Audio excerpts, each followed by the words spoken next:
राधे कृष्ण। आप सभी को एकादशी भगवान विष्णु को अत्यंत प्रिय है और ऐसी ही एक एकादशी फिर से आने वाली है। चलिए आज की वीडियो में जानते हैं कि अब कौन सी एकादशी आने वाली है, इसके महत्व, पूजा विधि, पारण समय सभी कुछ आज की वीडियो में जानेंगे। तो चलिए शुरू करते हैं।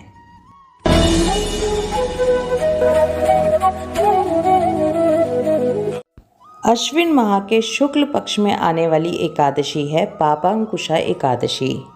चंद्रमा की स्थिति के कारण व्यक्ति की मानसिक या शारीरिक दशा अच्छी या खराब होती हैं और ऐसी स्थिति में एकादशी का व्रत करने से चंद्रमा के अच्छे या खराब प्रभाव को रोका या बदला जा सकता है, क्योंकि एकादशी व्रत का सीधा सीधा प्रभाव हमारे मन और शरीर दोनों पे पड़ता है।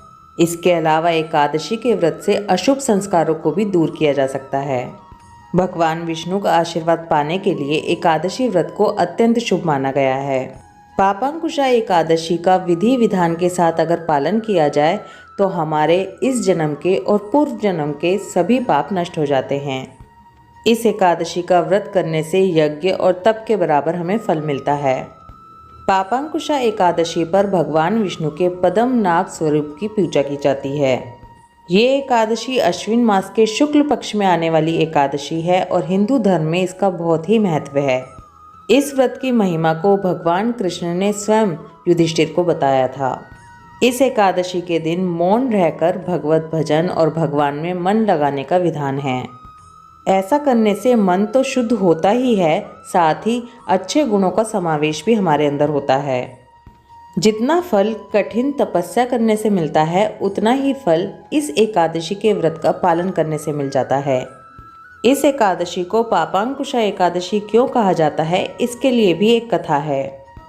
पाप रूपी हाथी को पुण्य रूपी अंकुश से भेदने के कारण ही इस एकादशी का नाम पापांकुशा एकादशी है। यानी कि हमारे जितने भी पाप हाथी स्वरूप हैं, इस व्रत का पालन करने से हम उन पे अंकुश लगा सकते हैं, यानी कि उन्हें रोक सकते हैं।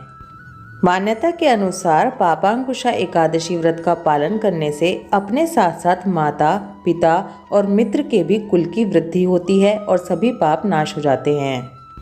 आइए सबसे पहले जानते हैं कि इस बार यानी कि 2023 में पापांकुशा एकादशी व्रत कब रखा जाएगा, और उसके लिए जानते हैं कि एकादशी तिथि कब से शुरू हो रही है। एकादशी तिथि शुरू हो रही है 24 अक्टूबर दोपहर 3:14 पर और ये एकादशी तिथि समाप्त हो जाएगी 25 अक्टूबर दोपहर 12:32 पर।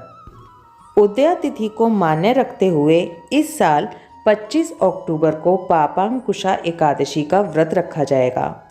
सभी धार्मिक स्थलों, सभी मंदिरों और सभी संप्रदायों में इसी दिन यानी कि 25 अक्टूबर को ही पापांकुशा एकादशी व्रत रखा जाएगा। यानी कि इस बार कोई कन्फ्यूज़न नहीं है और केवल एक ही दिन की एकादशी है और उसी दिन सबको इस एकादशी व्रत का पालन करना है। चलिए अब थोड़ी सी बात पूजा विधि के बारे में कर लेते हैं। सभी एकादशी व्रत की तरह इस एकादशी व्रत में भी नियम जो होते हैं वो दशमी तिथि से ही शुरू हो जाते हैं। जो लोग एकादशी का व्रत नहीं करते उन्हें भी एकादशी व्रत के नियमों का पालन ज़रूर करना चाहिए। दशमी वाले दिन सूरज छिपने के बाद भोजन नहीं करेंगे। ब्रह्मचर्य का पालन करते हुए ज़मीन पर सोएंगे। एकादशी वाले दिन सुबह सवेरे जल्दी उठेंगे, पानी में थोड़ा गंगा जल मिलाकर स्नान करेंगे और इसके बाद स्वच्छ वस्त्र धारण करके अपनी पूजा की तैयारी करेंगे। कोशिश कीजिए कि व्रत वाले दिन या विशेष पूजा वाले दिन आप ब्लू या ब्लैक कलर के कपड़े ना पहनें। इसके बाद अपनी पूजा की तैयारी करेंगे। सबसे पहले पूरे घर में गंगा जल के छींटे लगाएंगे और अपने व्रत का संकल्प करेंगे। इसके बाद सारी पूजन सामग्री एकत्रित करेंगे और अपने शालिग्राम, लड्डू गोपाल जी, युगल जोड़ी जो भी आपके पास है उनको पंचामृत से स्नान कराएंगे। भगवान को पीले वस्त्र पहनाकर उनका सुंदर सा श्रृंगार करें।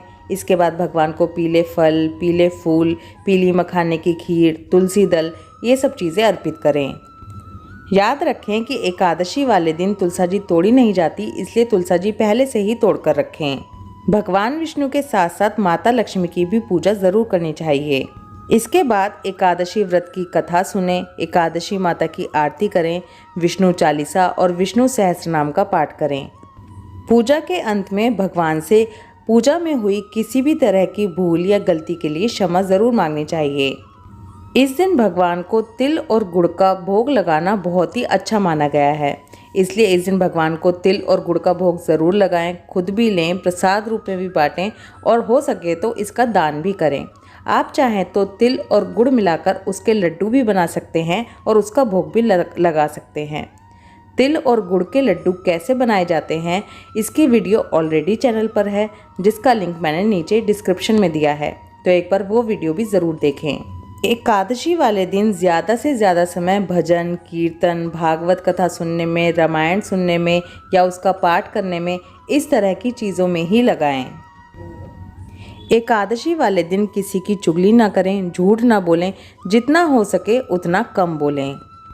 याद रखें कि एकादशी वाले दिन पके हुए अन्न का यानी कि बनाए हुए भोजन का दान करना मना बताया गया है। इस दिन अगर आपको दान करना है तो कच्चा अन्न दान किया जाना चाहिए। भगवान विष्णु को रात्रि जागरण अत्यंत प्रिय है, इसलिए एकादशी वाले दिन जितनी देर तक हो सके उतनी देर तक रात्रि जागरण करें, भगवान के भजन कीर्तन करें। द्वादशी वाले दिन भी सुबह सवेरे जल्दी उठें, पूजा करें, ब्राह्मण के निमित्त सीधा या खाना दक्षिणा रख कर दें और उसके बाद अपने व्रत का पारण करें। चलिए अब आपको एकादशी व्रत के पारण का समय बता देती हूँ। पापांकुशा एकादशी व्रत का पारण 26 अक्टूबर दिन वीरवार को सुबह 6:28 से लेकर सुबह 8:43 के बीच में किया जाएगा। अब आपको इस एकादशी के दिन विशेष भोग के बारे में बताती हूँ। पापांकुशा एकादशी के दिन कचरी के फल का भोग लगाना चाहिए। कचरी का जो फल होता है वो एक तरह का फल होता है जिसे व्रत में खाया जा सकता है। इसका भोग लगाएं, खुद भी लें और प्रसाद रूप में भी बांटें। हो सके तो इस फल का दान भी करें। ऐसा करने से उल्लू और बिलाव की योनि से मुक्ति मिलती है। पापांकुशा एकादशी के अगले दिन पद्मनाभ द्वादशी मनाई जाती है। कहा जाता है कि पद्मनाभ द्वादशी के दिन भगवान जागने से पहले अंगड़ाई लेते हैं और इसीलिए ब्रह्मा जी इस दिन ओमकार की ध्वनि करते हैं। इसलिए पद्मनाभ द्वादशी के दिन भगवान के पद्मनाभ स्वरूप की पूजा अवश्य करनी चाहिए। इसी के साथ आपको ये भी याद दिला दूं, याद है ना, कार्तिक मास जल्दी ही शुरू हो रहा है। इस बार कार्तिक मास 28 अक्टूबर से शुरू हो रहा है। कार्तिक मास को शुरू करने के सबके अपने अलग नियम होते हैं। कुछ लोग पापांकुशा एकादशी से ही इस दिन की शुरुआत कर देते हैं और कुछ लोग शरद पूर्णिमा वाले दिन से एक कार्तिक मास की शुरुआत करते हैं। ये दोनों ही तरीके ठीक हैं। हम लोग पर्सनली 28 अक्टूबर यानी कि शरद पूर्णिमा वाले दिन से कार्तिक मास की शुरुआत करेंगे। कार्तिक मास में नियमों का पालन कैसे किया जाता है, कब और क्या करना है, हर तरह की वीडियो ऑलरेडी चैनल पर आ चुकी है।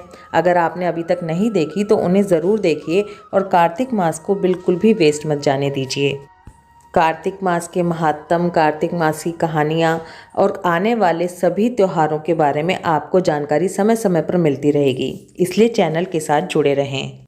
वीडियोस को लाइक और शेयर करते रहिए, हमें आपकी सपोर्ट की बहुत ज़्यादा ज़रूरत है। राधे कृष्णा।